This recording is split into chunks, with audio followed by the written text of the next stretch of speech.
A very good evening, good morning, and good afternoon, wherever you are following us from. And welcome to the IFSW live panel.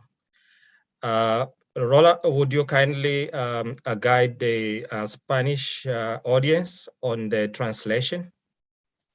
Sure, absolutely. Buenas tardes, buenos días, diría yo, para todos los que nos estáis siguiendo de Latinoamérica. Comentaros que hay traducción simultánea. Tenéis que ir al botón que está en la parte de abajo, que pone interpretación con un simbolito del mundo. Pincháis ahí y escogéis el canal de español. Gracias. Thank you, Joaquín.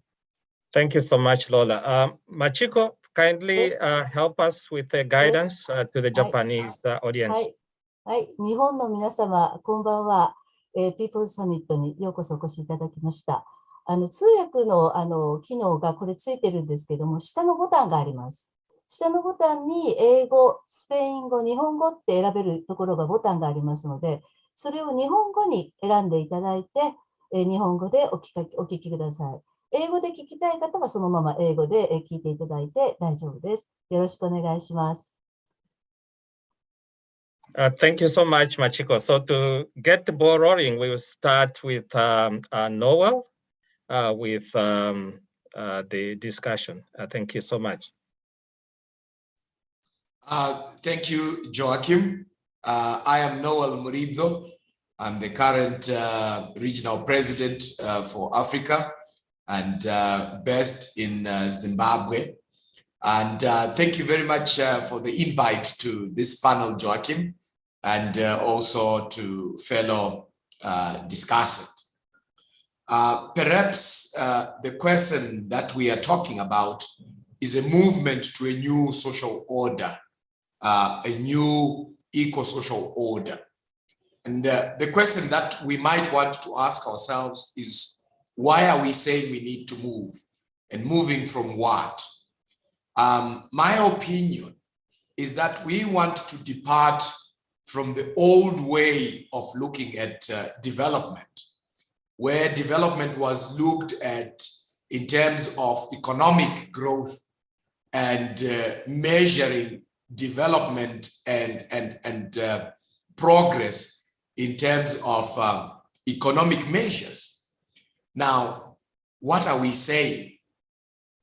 And why do we want to move from this, Joachim, you would say, and colleagues would ask? We want to move away from this because that old order, Joachim, was not working as it left others behind. It did not solve issues that were on the ground, more so for us in the global south and developing world. This way of looking at development left others behind. Now, perhaps the question is, what alternative are we suggesting or putting forward? We come from the land of the sun, and the philosophy of Ubuntu has helped us as a people to exist and coexist. It is not only a way of life, but it is also a way of doing. The principles of I am because we are, my argument, Joachim, can help us as a people and as social workers in not leaving anyone behind. What am I saying? I am saying that the principles of Ubuntu in themselves as a way of life, as a philosophy, guides us in not leaving out others behind. What do I mean?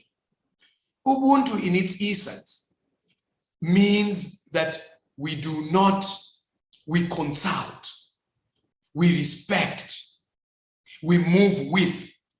So as we try to transition away from this old way of looking at development into this new order, Ubuntu provides us an opportunity, I would argue, of looking at this new way of doing things where Ubuntu values collectiveness, solidarity, dignity, and also hospitality. So what it means is when you look at policies, these policies should be informed by these values, my argument, Joachim. These values of consulting, these values of moving with, these values of looking at the consequences of these policies on the people.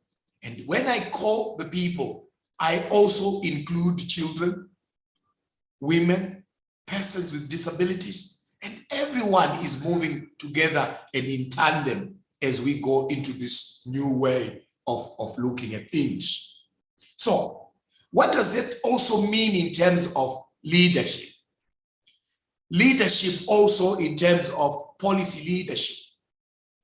As social workers, we're involved in policy making, being consultant or initiating policies. It also means and speaks to the values that are social work, values of self-determination, values of participation are important.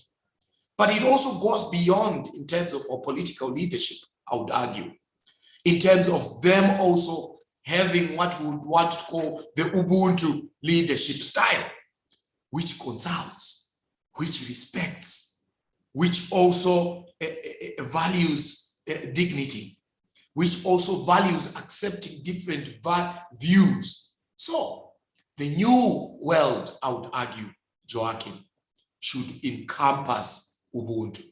Perhaps people would say maybe we are over dreaming and coming up with philosophies. An example has been used if you read the history of South Africa and what it did at attaining its independence in 1994.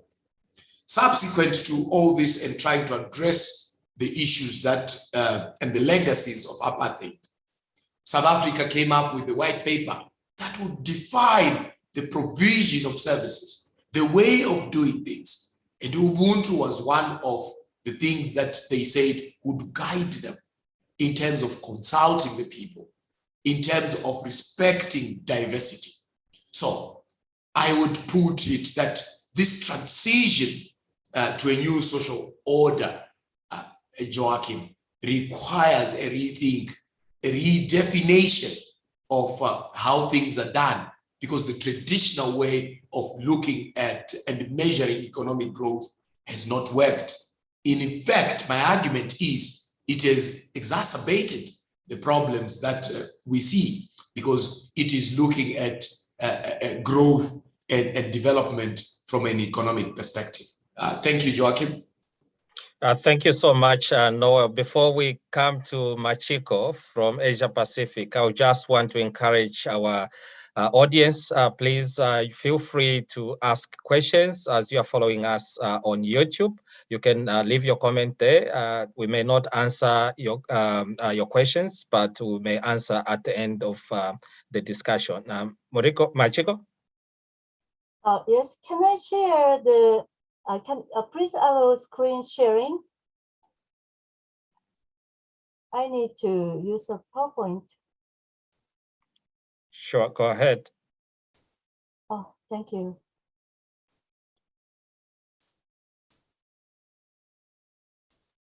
Here we go.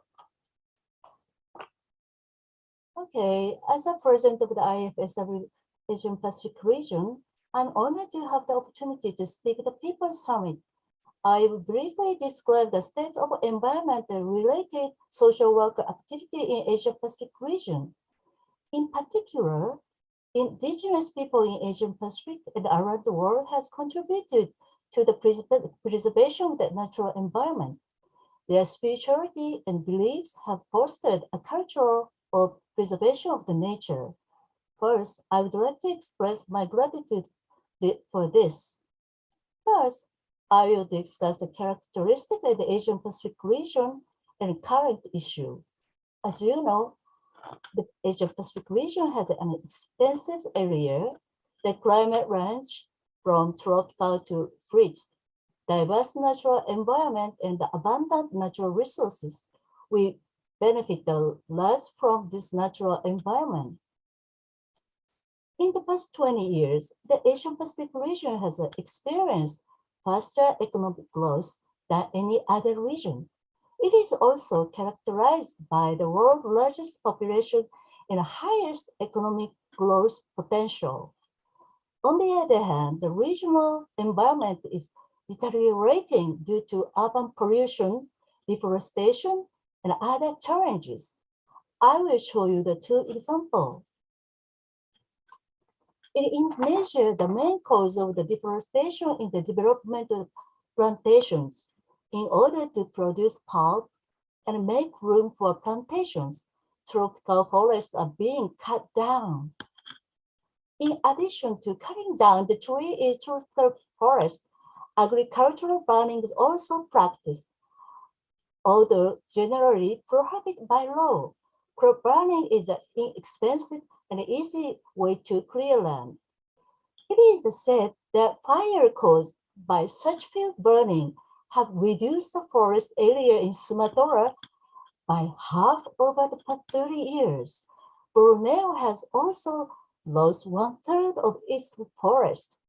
As a result, many wildlife species are listed as endangered.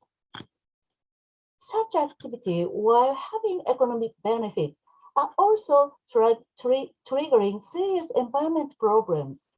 For example, there are coastal and island areas such as Bangladesh and Maldives and Pacific nations that are particularly at the risk of rising sea level due to global warming. What can we as a social worker do about it? I believe that in order to protect ecosystem, social workers need to work together with local residents.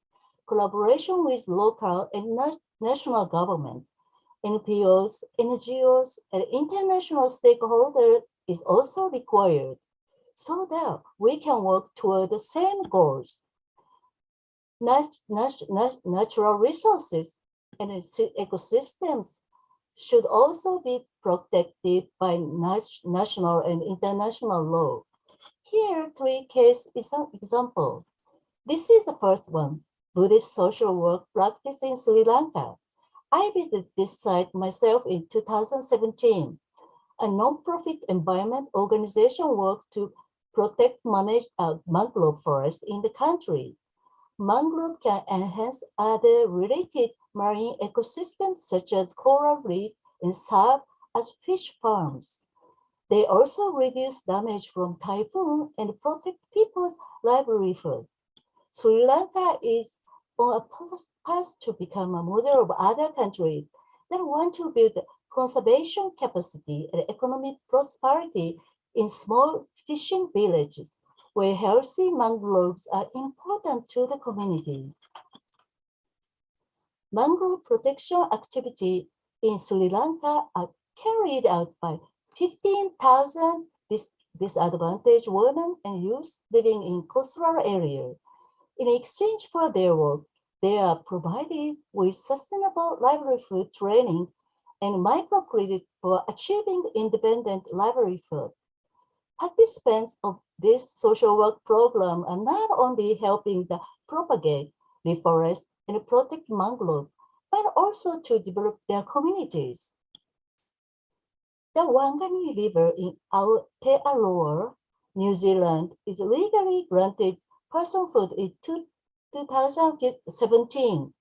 The related legislation states that the river has all rights, powers, duty, and responsibility of the legal person. River and ocean enrich our lives. The Wanganui River is sacred, carefully protected by the relied upon for over 700 years by the Maori tribes living in its watershed. Also, this is the ancestral river of sacred power. However, it has become the site of hydroelectric power generation and the pollution.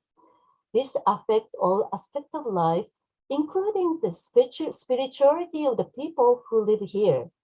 In the capitalist society, the pursuit of the economic growth and efficient in life neglected ancient beliefs, spirituality, culture, and customs of local people.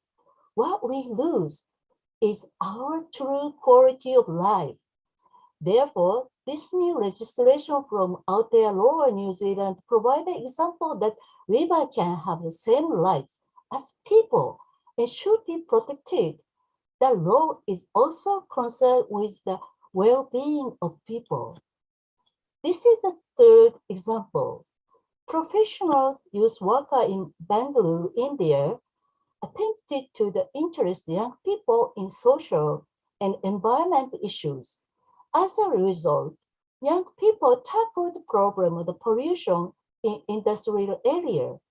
They also initiated the project to involve local people in water resources management through the multidimensional approach that include cultural intervention by social workers.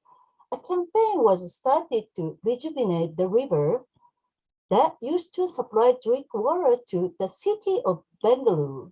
Thus, great work is being done to protect the ecosystem.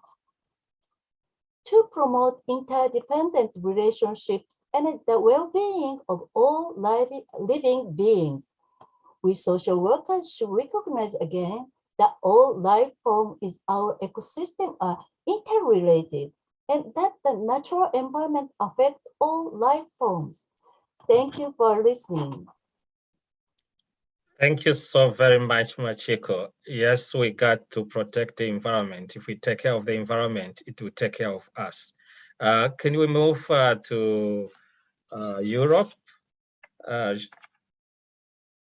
Josian, please. Thank you. Yeah, thank you, Joachim, and welcome to you all on our panel. My name is Josien Hofs, and I am from Rotterdam, the Netherlands. I speak as a representative of the executive of IFSW Europe. In Europe, we are learning fast these days. Of course, we have a longer history of working together as nations within the European Union. We cherish our national identities and try to be Europeans at the same time. But even on the richest continent, lots of people are left behind. And IFSW Europe is time and again active in all kinds of European institutions to promote human rights and social justice, like the European Anti-Poverty Network, Pillar of Social Rights, etc. Our role in the COVID-19 pandemic, while standing up for citizens in vulnerable positions, became more and wider appreciated. Through research and international webinars by IFSW, we shared our experiences and ideas. But the war in Ukraine made us act in other ways. And I think social workers are doing an exceptional job. From the very beginning of the war, social workers in the bordering countries were ready to help the millions of refugees that fled Ukraine. In countries like Poland, Romania, Moldova, and Slovakia, social work teams were formed to support the refugees and to help them to find their way in Europe. We learned quickly to work together with all kinds of partners like NGOs, legal bodies, public administration, and other public services, fire brigades, etc. The national associations of social workers all over Europe shared information, and a funding campaign was set up to raise money for the costs that could not be covered otherwise. We had special attention for the most vulnerable, like elderly, mothers with small children, people with handicaps and illnesses, and we had to protect them from the threat of abuse by traffickers and others. Under the determined leadership of our president, Anna Radulescu, IFSW Europe did a wonderful job. In the webinar we organized, which was attended by 1,000, we shared what was happening and how we coped. Most European countries welcomed the Ukraine refugees alongside the refugees from Syria, Afghanistan, Eritrea, and other countries. National associations opened websites, shared information, held online meetings to support the social workers in the field. And social workers set an example by showing we make no difference. We are there for everyone who needs help, no matter where you come from. And alas to say, in quite some cases, we have to fight our own governments and institutions to incite them to a more humane policy towards refugees, to put human rights first. And there is still a lot to be done. The next step we took as IFSW is to support social workers within Ukraine, as there are millions of displaced persons in the country itself. Social workers need help to organize themselves in order to organize support for the people in the most vulnerable positions. I think this is an example of the role we can and we must play in an eco-social world, and the learning effect transcends our profession. Social workers show how important it is to think and act beyond our own direct interest and environment, beyond the borders of our countries and even of our continent. What is happening in our world today challenges our ethics. There is an urgent need to bring Europe and its nations to a more responsible policy to those that knock on our doors. We cannot ignore the fate of people in countries where climate change is the forebode of natural and human disaster, like we already see in some parts of the Middle East and Africa. During the pandemic and the Ukraine crisis, communities within our country showed their resilience and their willingness to help and support. Social workers are essential to maintain these good initiatives, to help communities to sustain in challenging situations in the long run. A recent Dutch report on the matter states that social workers are indispensable for bridging reticence, social confusion, and incomprehension within communities and between local residents and newcomers. It is learning on the job for everyone. Leaving no one behind will take huge efforts, and we as social workers show we can do this, working with communities and influencing governmental and institutional policies. It is wonderful that during this summit we will develop a strong People's Charter for Humanity. We must be aware that to work for the well-being of all of us, but especially for the ones in precarious situations, we need a humanity that appreciates, honors, and protects the earth we live on. We are all vulnerable and imperfect, and that's wonderful. It ensures that we need the other and that we can connect and love. The essence of civilization is the collective endeavor to bring about changes for a better future for our planet and for our peoples. Thank you. Thank you very much, Joanne.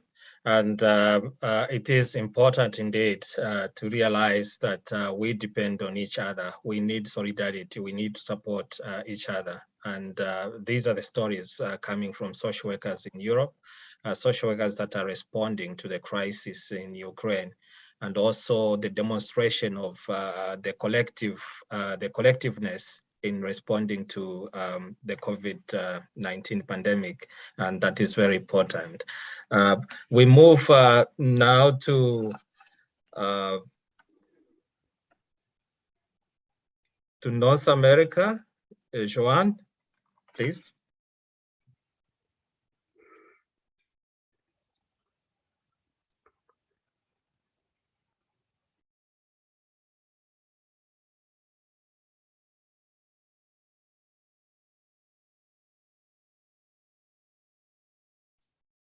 Hello, everyone, and that's much better. Now you can actually hear me.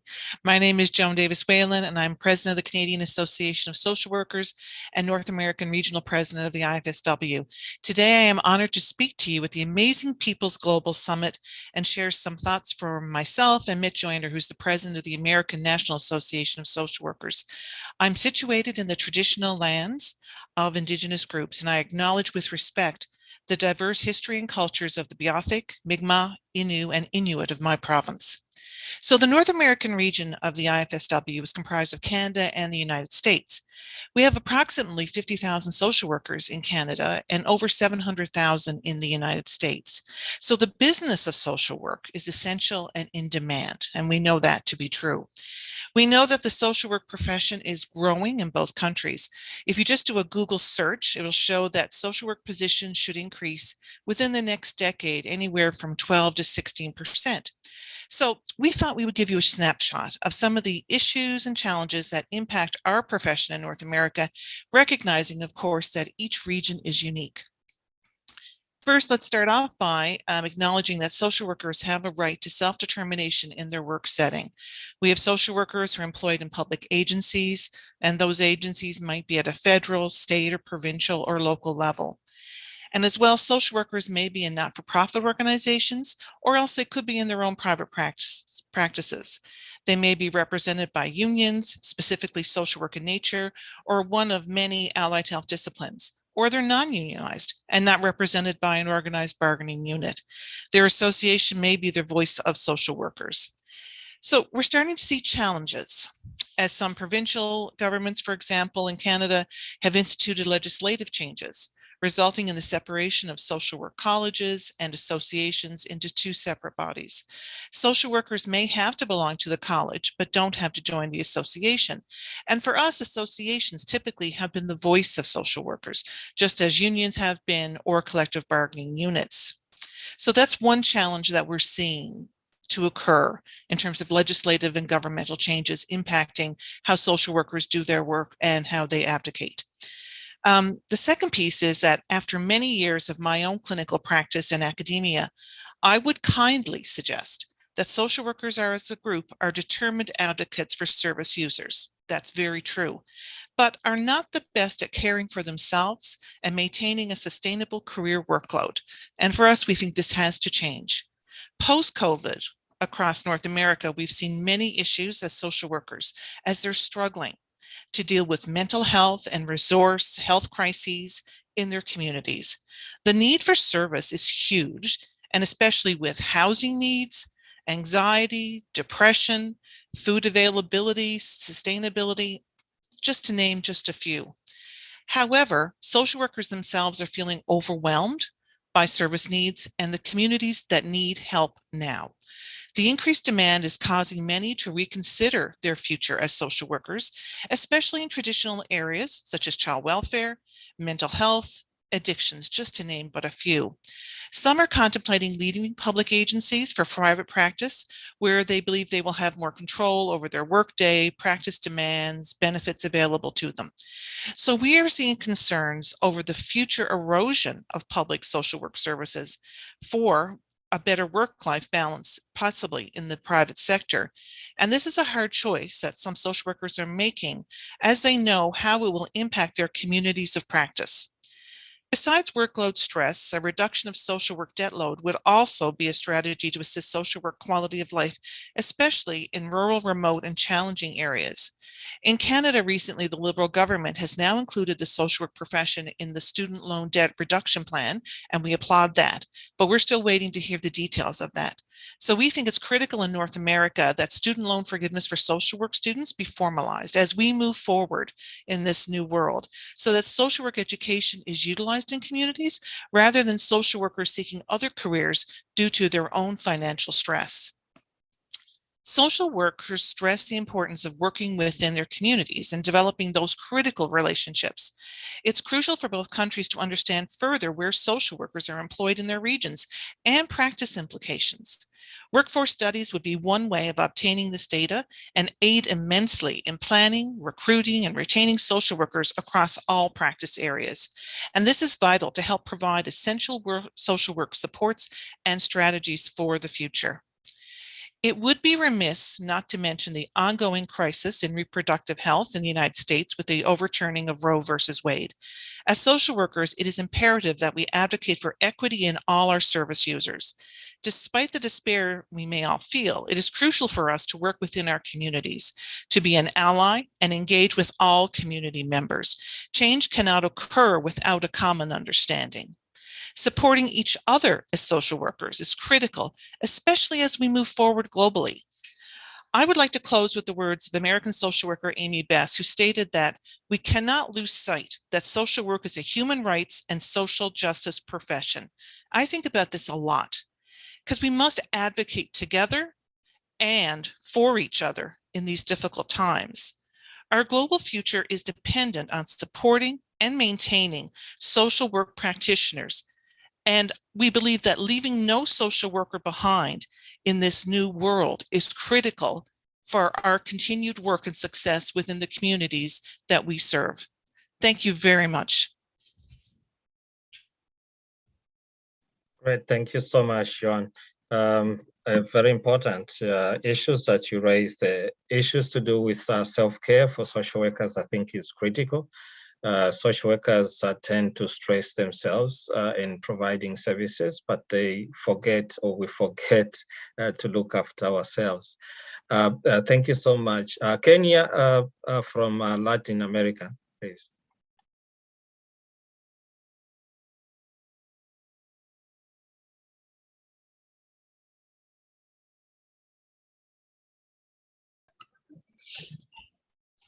Buenos días desde América Latina.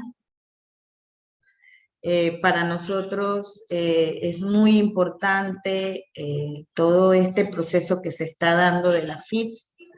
Hablar sobre el Estado y los servicios de protección en América Latina y es bastante importante toda vez que nuestra región es multicultural, tiene tiene historia de colonialismos, y poder brindar este tipo digamos, de concepción sobre lo que el Estado y la protección debemos hacer, es donde los trabajadores sociales en América Latina tienen fuertes luchas en términos de fortalecer la justicia social y los derechos humanos de las poblaciones que atienden. Porque la particularidad de América Latina es que surgen muchos subsidios para, digamos que a paliar el tema de la pobreza, el tema de las inequidades, que al final no resuelven las situaciones reales de los países.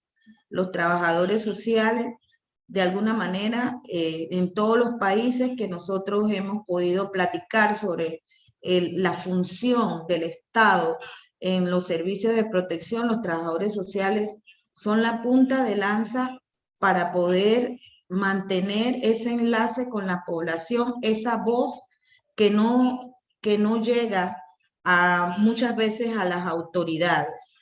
Definitivamente que para nosotros, ahorita mismo en América Latina, están cambiando, está en un proceso de cambio de presidentes en los distintos países y han habido cambios importantes.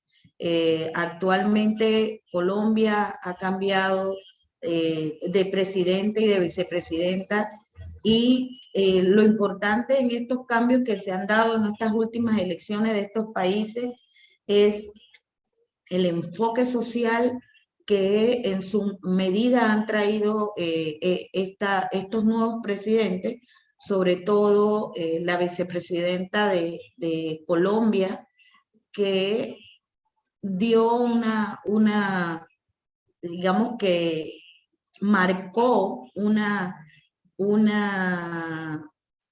frase que en estos momentos está haciendo ruido en todos los países, que se enlaza en lo que nosotros hablamos de Ubuntu y en lo que también nosotros vemos en el tema de caminando juntos, ¿verdad? Que es vivir sabroso. Ella define vivir sabroso, es poder que los seres humanos tengamos igualdad, tengamos una determinación de las situaciones que pasan en las comunidades, y es ahí donde los trabajadores y trabajadoras sociales de Latinoamérica han tenido mucha creatividad en estos tiempos de COVID, en estos determinantes sociales que han surgido producto del COVID. Algunas de las experiencias que nosotros podemos hablar en el caso nuestro de Panamá, tuvimos que trabajar directamente con las personas que estaban contagiadas de COVID, que estaban en esta situación, y poder llevar algunas de las ayudas, algunas de las protecciones, pero también tener esa data histórica de cómo cambió la vida de las familias, cómo cambió el contexto de la ciudadanía, de las comunidades, con el impacto de la pandemia, porque muchos tuvieron que hacer trabajos alternativos en casa, y el tener a toda la familia junta en casa también trajo algunas situaciones efectivamente de salud mental, de que afloraran las violencias domésticas, y los trabajadores sociales tuvimos que ser esa voz, tuvimos que registrar toda esa data para poder que en su momento ya no se hablara de un tema biológico, sino que se hablara también un tema de salud mental. Los trabajadores sociales somos territoriales. Yo creo que es una de las pocas profesiones que se recorren su país todo el año, porque nuestro trabajo no solamente se enmarca dentro del tema de las instalaciones, sino también en las comunidades, recorrer por las diferentes vías. Tenemos colegas que recorren a pie, que pasan muchas situaciones ocupacionales y que en algún momento tienen esa historia, esa data, y sobre todo, como somos multiculturales, también tenemos trabajadores sociales que son parte de esa mezcla de razas, y tenemos muy buena interacción con los grupos originarios que en muchos de nuestros países todavía existen. Por lo menos en el caso nuestro, en Panamá, tenemos 8 grupos originarios, y a diferencia de otros países de Latinoamérica, tienen su propio territorio, y eso es importante para el tema ecosocial, porque son los que cuidan las aguas, los que cuidan los ríos, los que cuidan todo el contexto de la diversidad ambiental. Los trabajadores sociales, en términos de los servicios de protección, en estos temas de pandemia, una de las experiencias que nosotros pudimos tener fue con la protección de la niñez, en el cual los trabajadores sociales de la Secretaría de Niñez nuestra tuvieron que ir en defensa no solamente de la protección de la niñez, sino también en defensa de la manera en que trabajamos los trabajadores sociales, que trabajamos con el hilo más delgado, que son los niños, las niñas, los adultos mayores, y tuvimos que salir a la protección de ellos porque hubieron muchas situaciones que el Estado no pudo solventar, y a través de nuestra organización y de la comunicación que siempre hemos tenido con los distintos compañeros, tuvimos que entonces ejercer nuestra presión hacia los órganos de justicia. Pero toda esa articulación se logra desde las organizaciones gremiales, desde esa fortaleza que tenemos que tener, en el caso nuestro, con la región y con la FIT, para poder tener esa fortaleza en defensa de los estados de protección que debemos dar, porque es difícil en Latinoamérica, porque las administraciones que llegan, los gobiernos que están, tienen sus líneas bases, pero los trabajadores sociales tenemos que luchar contra toda esa marco institucional en lo que estamos para solventar los derechos humanos de las personas que atendemos. Gracias.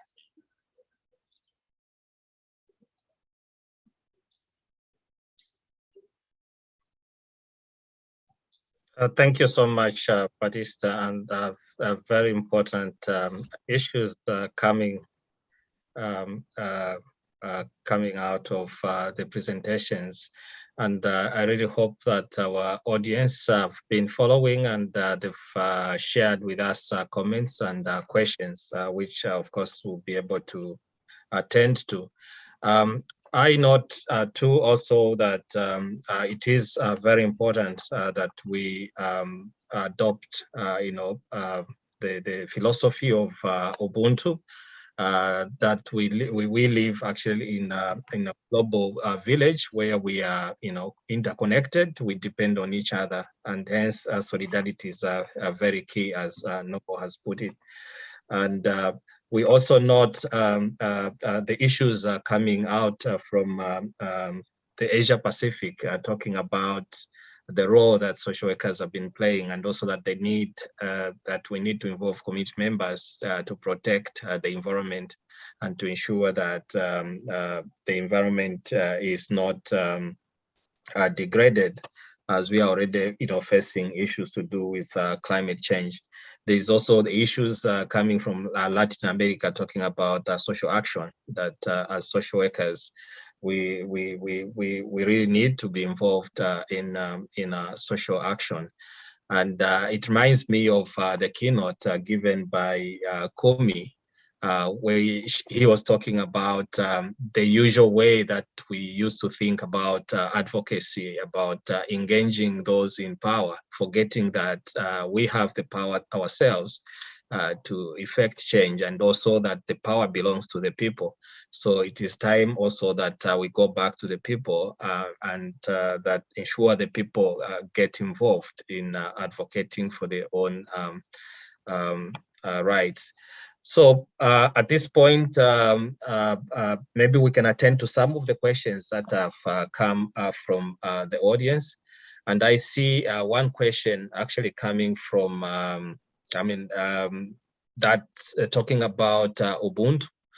And there is actually a question about whether Ubuntu is applicable, like in the European setting. Maybe before Noah can give feedback, Yosin, would you want to say something about the applicability of Ubuntu in Europe? Yeah, thank you, Joachim. Yes, there's an interesting question. If we are going to work with Ubuntu, if this could be cultural appropriation. I think that we can learn a lot from each other. And of course, we all have our own cultural differences, etc. But that doesn't mean that we cannot learn from other countries or even other continents. And what I see is there is some promotion of Ubuntu in Europe, and it can go it can go very well, and it can go wrong, because I see that some institutions use it as window dressing. Of course, Europe is mainly a very individualistic way of thinking and working, and we are, well, that's not good for us. We saw in the pandemic and now in the Ukraine crisis as well, that we need our communities to stand together, and we cannot afford to be that individualistic as we always have been the last probably 20, 30 years.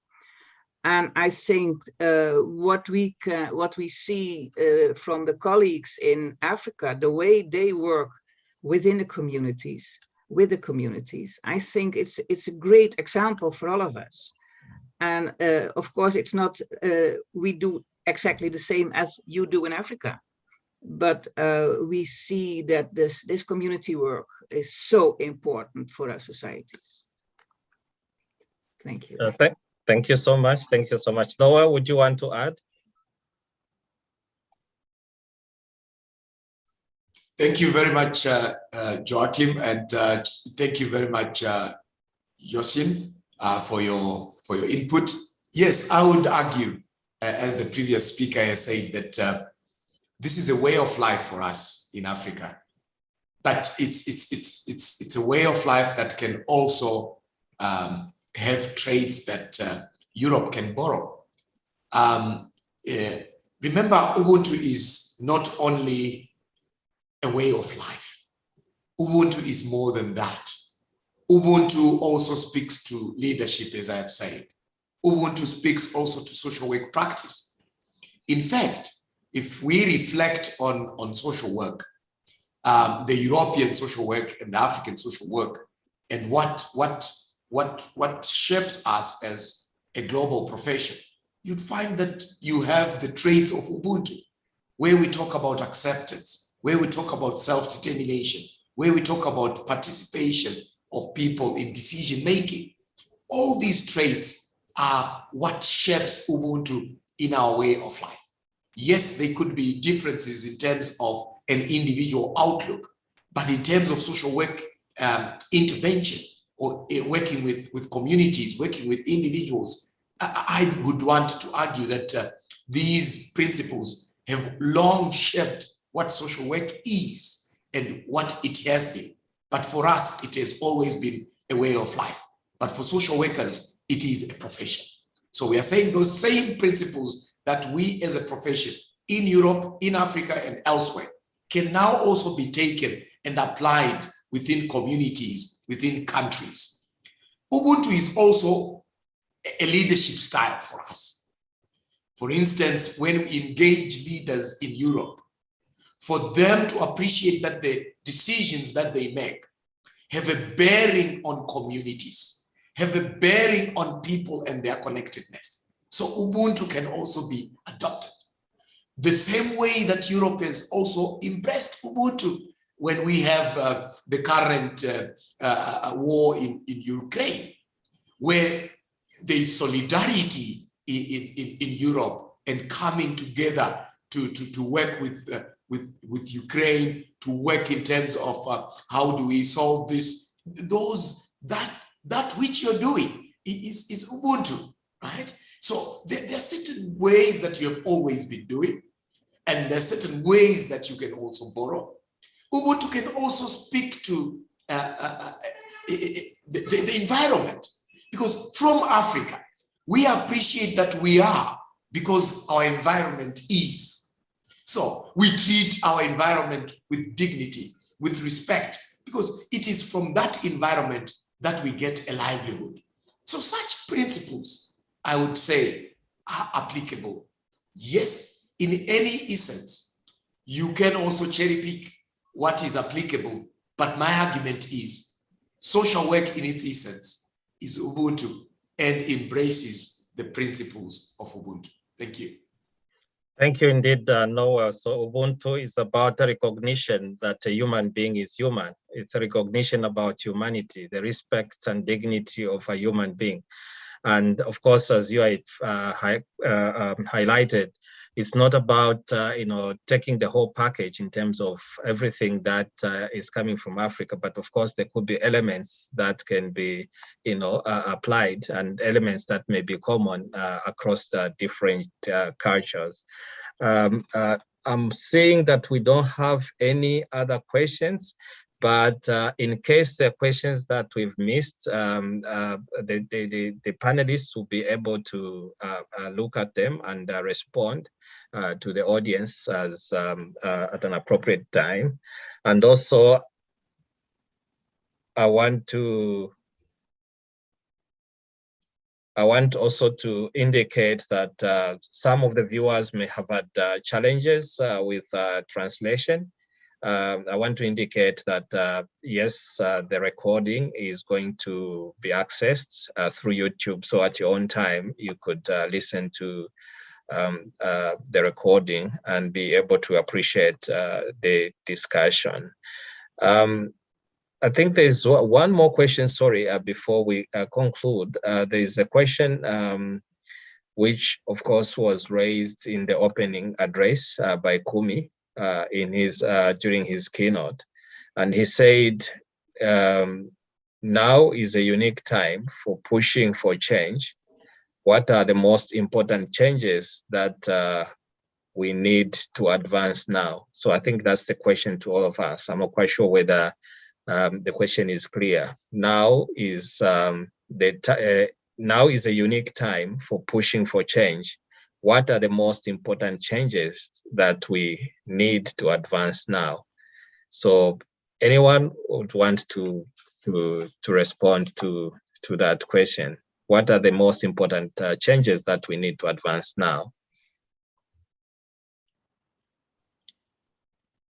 Josiane? Yeah, yes, we need a lot, but one thing is that climate change is such a big threat to all of us. I think we have to be aware of the fact that we as humans are only a part of nature. We always think we're on top of it, but that's not a good idea.